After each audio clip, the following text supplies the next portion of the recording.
You just found out your MSP, managed services provider, is billing you out at $150 to $200 an hour while you're sitting at a $55K salary.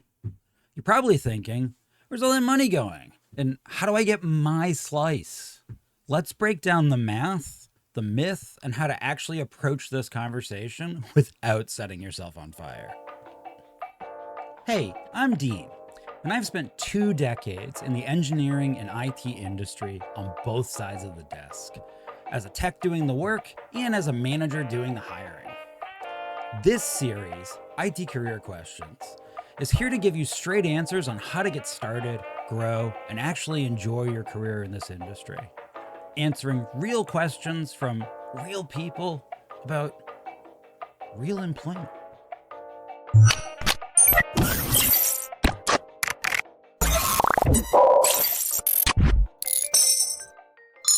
This question came from a Reddit post on our MSP, a forum for managed service providers, which, if you're not familiar with that part of the IT industry, is outsourced for-profit IT help desk, typically targeted towards small to medium-sized businesses that don't have their own internal IT department. And a common element at a managed service provider is that they bill or charge for their work, either on a recurring basis or on an hourly basis or a project or a fixed basis. So now that you're up to speed, well, there's a couple of facts that are important to know before we get into the discussion here, because facts and context are important when we are talking about our career and our future in the IT industry. MSPs generally do not pull billing rates out of thin air. They are a services industry, and like much of the professional services industry, they tend to use the 3x multiplier. A $55,000 a year salary is not actually $55,000 a year to the company. If you live somewhere like the US or Canada, when we add in benefits and taxes and contributions to all the different things we have to do as good employers, it's actually going to have what's called a burden rate. And so that $55K is probably closer to $66,000 a year, maybe even more depending on where you live. So that actually works out to about $33 an hour. Multiply that burdened rate. So the $55K by a burden multiplier, 1.2 in this case, we then take that $66K and we multiply that by 3. And your company, your MSP, needs to be consistently billing you at least that rate, which is about $99 an hour, just to assure that they break even. If they bill at $198 an hour, that's not actually pure profit. It's what covers other staff salaries like sales and admin, tools, all the other operating expenses, in that 20 to 25% of your time every week that is not billable and has nothing to do with generating direct income for the business. So hearing all of that. You may have heard all of that and go, I understand all that, or that makes sense, but it doesn't seem fair. And here's where we get into one of the most important lessons you are going to need to learn as an employee in the IT industry. And I'm going to call that the fairness trap. You see $55,000 a year versus $200 an hour and think that's unfair. Your boss sees payroll dragging down the P&L and thinks that's unfair. Both sides are working with incomplete, one-sided data. Fairness isn't a business model. It's a perception. And if you cling to that perception when you're trying to have a conversation around this type of topic, you will get emotional.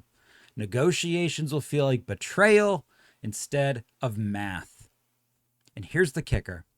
You don't actually really want to work for a services employer that's perfectly 100% equitably fair all the time.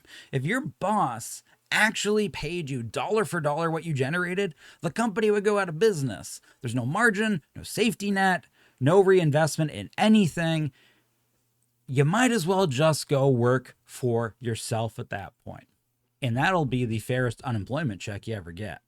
All of this is to say, this is why educating yourself, why we've created this series, is so important.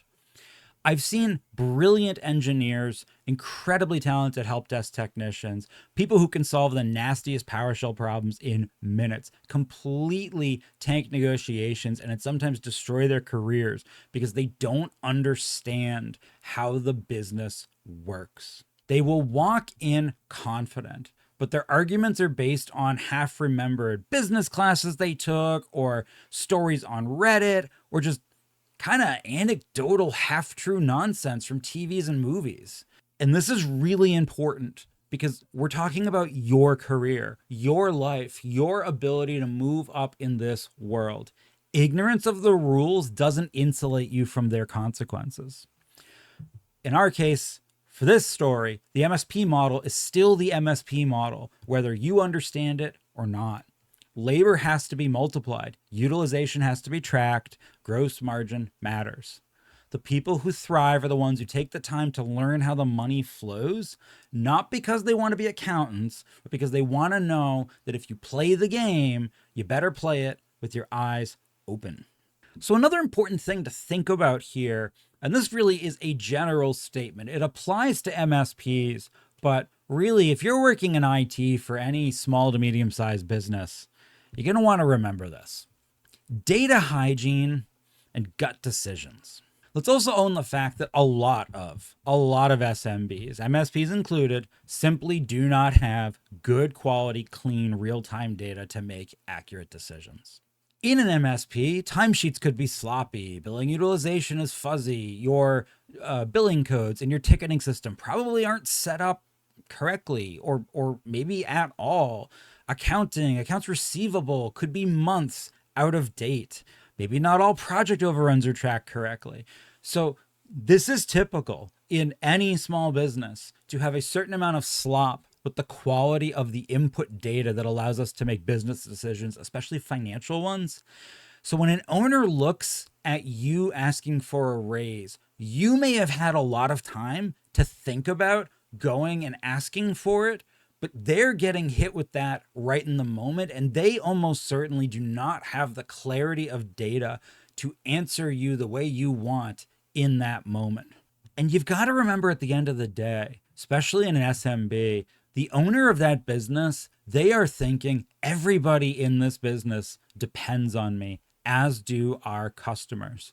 If I make the wrong choice right now in this room, I could end it for everybody. And whether that's actually true or not, that looming fear really makes a lot of SMB owners very risk averse to making decisions that will basically affect data they don't really have a clean understanding of.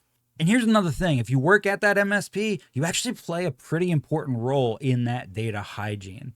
Your ability to enter time, which is at an MSP, our primary inventory is time. Your ability to enter time promptly and accurately, to categorize tickets correctly, to make sure your billable work is actually marked billable, all of that is a really important component of that clean data entry. And a lot of MSP employees don't really take those elements that seriously because they don't really care.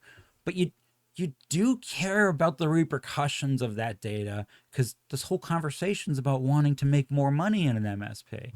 So just bear that in mind. I'm not saying this that you should be going in there giving anybody any sympathy for, you wanting to move your career forward. But it is important to understand where the person on the other side of the desk is sitting in that moment. And they are sitting in a place where they are risk averse and don't have a full picture.